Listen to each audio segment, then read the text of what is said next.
بسم الله الرحمن الرحيم. إنا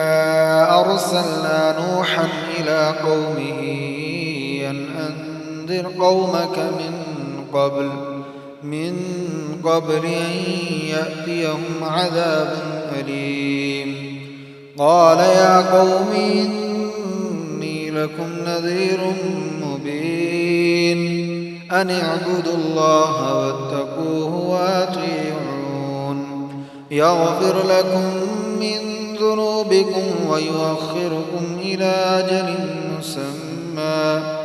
إن أجل الله إذا جاء لا يؤخر لو كنتم تعلمون.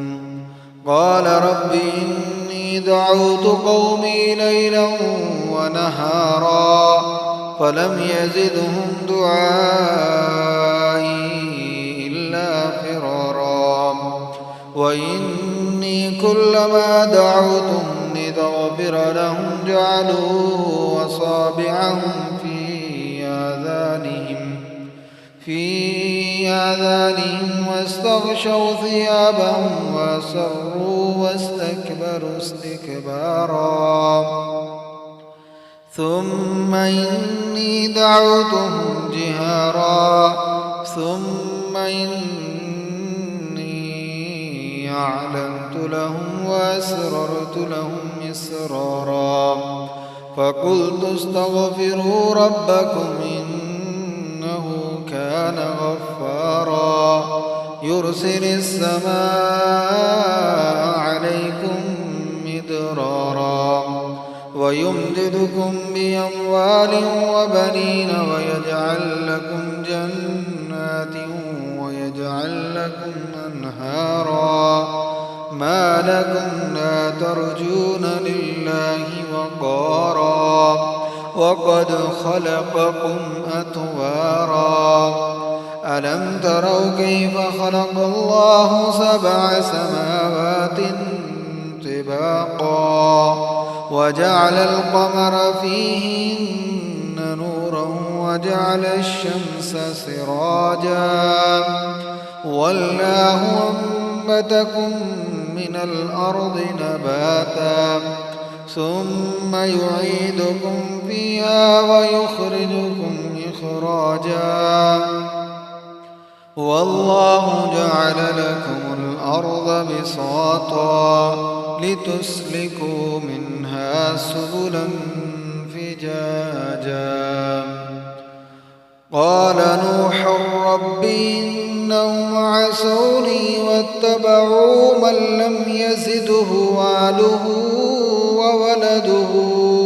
إلا خسارا ومكروا مكرا كبارا وقالوا لا تذرن آلهتكم ولا تذرن ودا ولا سواعا ولا يغوث ويعوق ونسرا وقد أضلوا كثيرا ولا تزد الظالمين إلا ضلالا مما خطيئاتهم أغرقوا فأدخلوا نارا فلم يجدوا لهم من دون الله أنصارا. وقال نوح رب لا تذر على الأرض من الكافرين ديارا إنك إن تذرهم يضلوا عبادك ولا يلدوا إلا فاجرا كفارا إنك إن تذرهم يضلوا عبادك ولا يلدوا إلا فاجرا كفارا رب اغفر لي ولوالدي ولمن دخل بيتي مؤمنا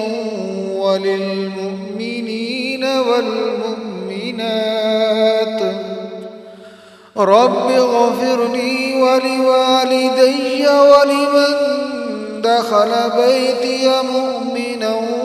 وللمؤمنين والمؤمنات ولا تزد الظالمين